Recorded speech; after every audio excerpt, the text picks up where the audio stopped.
मैं धनंजय गुप्ता आपका स्वागत करता हूं आज एक नए वीडियो लेक्चर में। दोस्तों, जैसा कि आपको पता है कि इस समय हम लोग क्लास 12 के बिलियन यानी सॉल्यूशन चैप्टर के न्यूमेरिकल क्वेश्चन को सॉल्व कर रहे हैं और इसी क्रम में आज हम अगले न्यूमेरिकल को सॉल्व करेंगे। आज हम आपसे बात करेंगे अभ्यास प्रश्न 1.6 को लेकर। यहाँ पे प्रश्न दिया गया है कि यदि 1 ग्राम मिश्रण में Na2CO3 एवं NaSCO3 के मोलों की संख्या समान हो तो इस मिश्रण से पूर्णतः क्रिया करने के लिए 0.1 मोलर HCl के कितने ml की आवश्यकता होगी। तो चलिए क्वेश्चन को लगाने का प्रयास करते हैं और बेहतरीन तरीके से समझेंगे क्योंकि बहुत ही अच्छा क्वेश्चन है। तो सबसे पहले यहाँ पर हम रिएक्शन लिख लेते हैं क्योंकि अब इस क्वेश्चन में कहा गया है कि Na2CO3 का HCl से रिएक्शन कराना है और NaHCO3 का भी HCl से रिएक्शन कराना है। तो यदि Na2CO3 की HCl से रिएक्शन को हम लिखें तो आप जानते हैं सोडियम ज़्यादा सक्रिय होता है, तो हाइड्रोजन को विस्थापित किया और क्लोरीन से जुड़ गया, NaCl बन गया। यहाँ का H और यहाँ का CO3 आपस में जुड़ के H2CO3 यानी कार्बोनिक अम्ल बनता है, जो कि बहुत ही अस्थायी होता है, जिसके टूटने के बाद H2O और कार्बन डाइऑक्साइड प्राप्त होता है। तो इस प्रकार ये रिएक्शन लिखा गया है और इसको बैलेंस किया गया है। ऐसे ही यहाँ पर सोडियम ज़्यादा क्रियाशील है, हाइड्रोजन को हटाए NaCl बना। यहाँ का H इस HCO3 में जुड़कर H2CO3 बना, जो कि टूटकर H2O और कार्बन डाइऑक्साइड दे रहा है। तो इस तरह से ये दोनों रिएक्शन लिखा और दोनों रिएक्शन को हमने बैलेंस कर लिया। बात क्लियर है? अब सोचो ये क्वेश्चन लगेगा कैसे।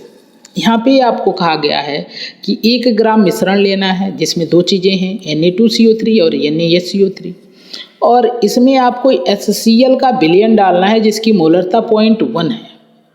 और इस विलयन का इतना ml डालना है कि कितना ml डालें कि NaHCO3 और Na2CO3 के सारे अणु HCl से क्रिया कर पाए। ऐसा करने के लिए कितना ml HCl आपको खर्च करना पड़ेगा, यही आपको बताना है। अब क्वेश्चन है कि ये निकलेगा कैसे। तो यहाँ पे सिर्फ एक रास्ता है आपको आंसर तक पहुँचने का कि सबसे पहले आप इन दोनों पदार्थों के मोलों की संख्या प्राप्त कर लें कि मिश्रण में इन दोनों पदार्थों के मोलों की संख्या कितनी है। और यदि इन दोनों के मोलों की संख्या पता चल जाएगी तो इन रिएक्शन की स्टाइकियोमेट्री का यूज करके हम HCl के मोलों की संख्या प्राप्त कर लेंगे।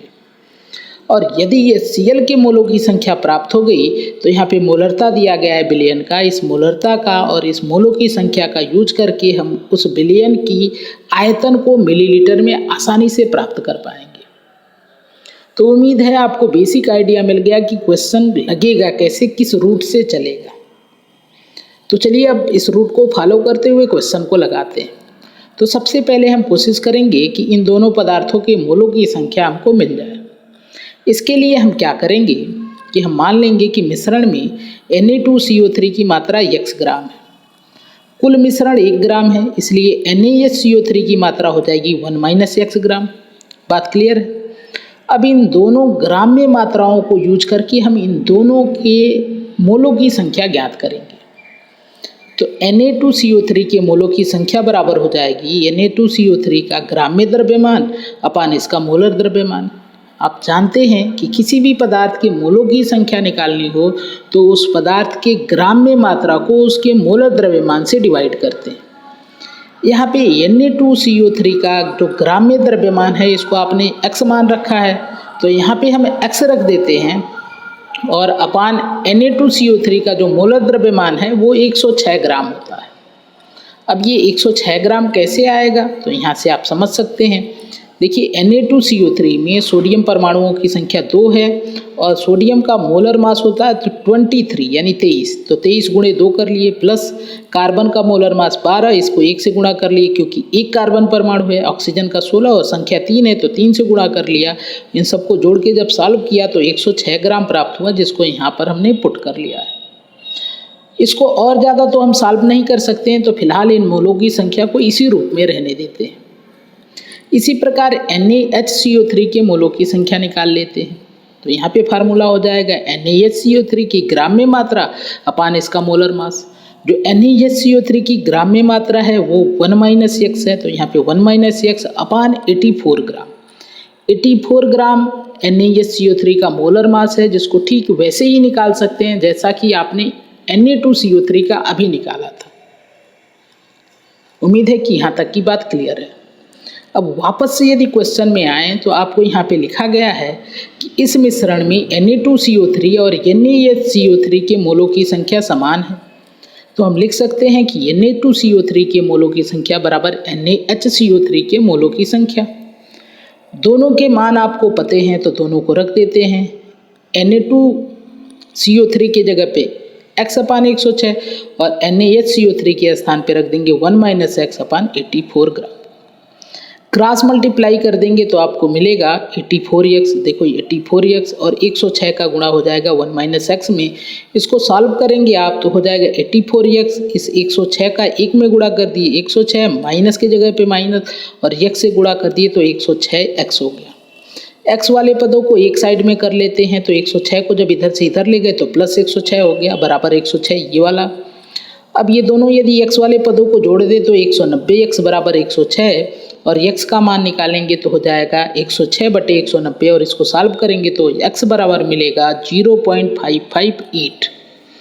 तो इस प्रकार x का मान मिल गया 0.558 ग्राम। अब यहाँ पर हमने देखा कि इस फार्मूले का यूज करके हम लोगों ने Na2CO3 के मोलों की संख्या निकाली है। यहाँ पे x ग्राम था तो हम सॉल्व नहीं कर पा रहे थे, लेकिन अब x का मान मिल चुका है तो x के मान को यहाँ पे पुट करते हैं और सॉल्व करते हैं तो यहाँ पे मिलेगा 0.00526 मोल। अब एक का मोल इतना है तो क्वेश्चन में आपसे कहा गया था कि Na2CO3 के मोलों की संख्या NaHCO3 के मोलों की संख्या के बराबर है। तो जाहिर सी बात है कि Na2CO3 के मोलों की संख्या जितनी आएगी उतना ही NaSCO3 के मोलों की संख्या आएगी। फिर भी यदि आप चाहें तो निकाल भी सकते हैं। यहाँ पे आपने इस फार्मूले का यूज किया था। x का मान नहीं पता था तो नहीं सॉल्व कर पाए थे। अब x का मान मिल चुका है तो x के मान को यदि पुट करके इसको सॉल्व करेंगे तो फिर आपको मिल जाएगा 0.00526 मोल। आप देख रहे हैं दोनों की मोलों की संख्या समान आ रही है, जैसा कि क्वेश्चन में पहले ही कहा गया था। तो दूसरे का निकालना कोई बहुत ज़रूरी नहीं है, आपको क्वेश्चन में ही कहा गया है। तो इस प्रकार आपने सही मोलों की संख्या निकाल लिया कि आपके दिए गए मिश्रण में Na2CO3 के कितने मोल हैं और NaSCO3 के कितने मोल हैं। अब बारी है रिएक्शन के स्टाइकियोमेट्री के यूज की।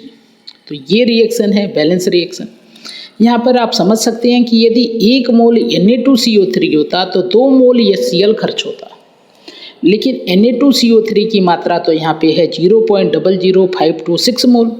तो जितना Na2CO3 होता है उसका डबल HCl खर्च होता है। तो इसका डबल कर दिए यानी इसमें हमने 2 से गुणा कर दिया है तो इतना प्राप्त हुआ है, यानी इतना मोल HCl यहाँ पे लगेगा ताकि मिश्रण में उपस्थित Na2CO3 की पूरी क्रिया हो जाए। ठीक है, ऐसे ही NaHCO3 का जो बैलेंस रिएक्शन था यहाँ पर था ऐसे, और यहाँ पे आप देख रहे हैं कि 1 मोल NaHCO3 के लिए 1 मोल HCl खर्च होगा। तो इसी प्रकार यदि हम रखें यहाँ पर 0.00526 मोल तो जितना मोल NaHCO3 रहता है उतना मोल ही HCl भी लगेगा। तो यहाँ पे HCl भी लगेगा 0.00526 मोल। तो यदि हम इतना मोल HCl लगाएं तो मिश्रण में उपस्थित NaHCO3 की क्रिया पूरी हो जाएगी।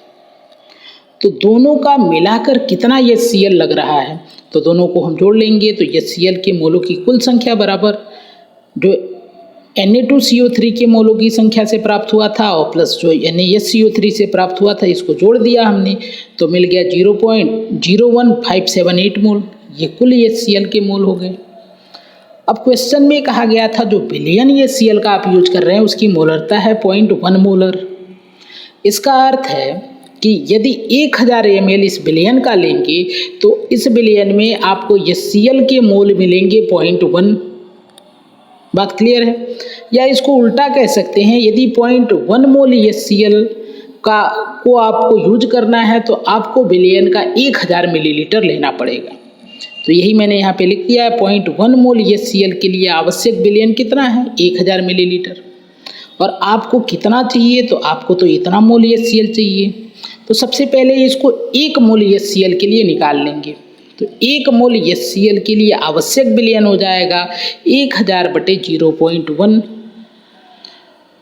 बात क्लियर है। अब जब 1 मोल के लिए पता चल चुका है और आपको निकालना है 0.01578 मोल के लिए, तो 1 मोल के लिए जो है उसमें आप इस संख्या से गुणा कर देंगे और जब आप इसको सॉल्व करेंगे तो आपको मिल जाएगा 157.8 मिलीलीटर विलयन चाहिए ताकि मिश्रण में उपस्थित Na2CO3 और NaHCO3 की पूर्णतः क्रिया हो पाए। बात क्लियर है। तो ये हो गया आपके क्वेश्चन का आंसर। उम्मीद है कि ये क्वेश्चन आपको अच्छे से समझ में आया है। यदि आपको वीडियो पसंद आई है तो वीडियो को लाइक जरूर करें, अपने दोस्तों के साथ शेयर करें। वीडियो से संबंधित अपने विचार को कमेंट बॉक्स में लिखें। आज की ये वीडियो देखने के लिए आपका धन्यवाद। मिलते हैं आपसे अगली वीडियो में एक नए क्वेश्चन के साथ। Thank you.